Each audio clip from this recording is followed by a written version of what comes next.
That is the issue front and center here, whether Paul Ryan is going a little too far, especially when they talk about loyalty and whether people are breaking their loyalty to Donald Trump or to the eventual nominee. Remember when they all took that oath saying that they would back whoever the nominee was, and when the debates first started last summer, Donald Trump took a lot of heat for saying and raising his hand that he would have a problem with that. He has since signed on to that oath, but ironically, a couple of other candidates, including Lindsey Graham and Jeb Bush, have since said, not them. To Jimmy Kemp, the son of Jack Kemp, on what he makes of all of this. Jimmy, good to have you. What do you think your dad would think of this stuff? Well, look, my dad's not here. I don't know what he would think. Nobody ever could really predict my father. I think one of Dad's strengths was that he recognized that unpredictability is an asset in politics, and people were surprised by the directions that my father went in his political career, and that it's interesting that that has proven to be really successful for Mr. Trump. But with Mr. Trump, all bets are off, and I think the oaths that were taken on the debate stage are.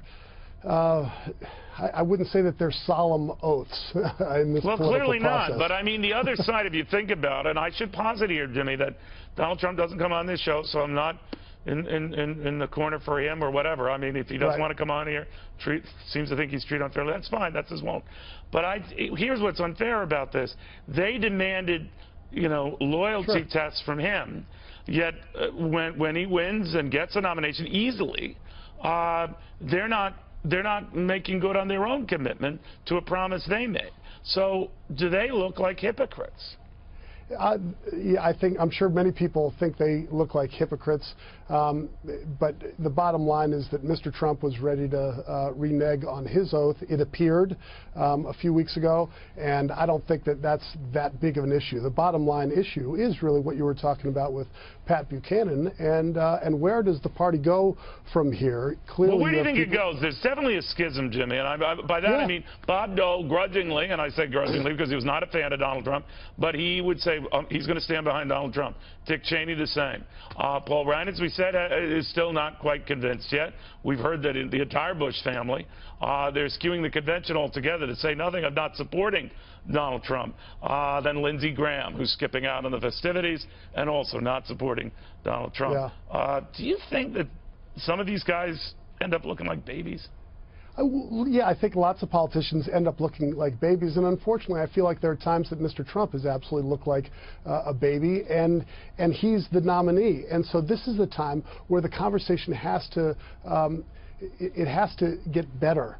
And I think Speaker Ryan, he didn't belittle Mr. Trump. He said he's not quite ready to endorse him, and he wants to get to know Mr. Trump better. It's really unprecedented for the top leader of a party to not know the nominee who's running for president. So I think all of us need to take a deep breath, relax, and there's a long time before the general election. Heck, we have a long time before the convention. So you think they'll all make up and hold hands, kumbaya?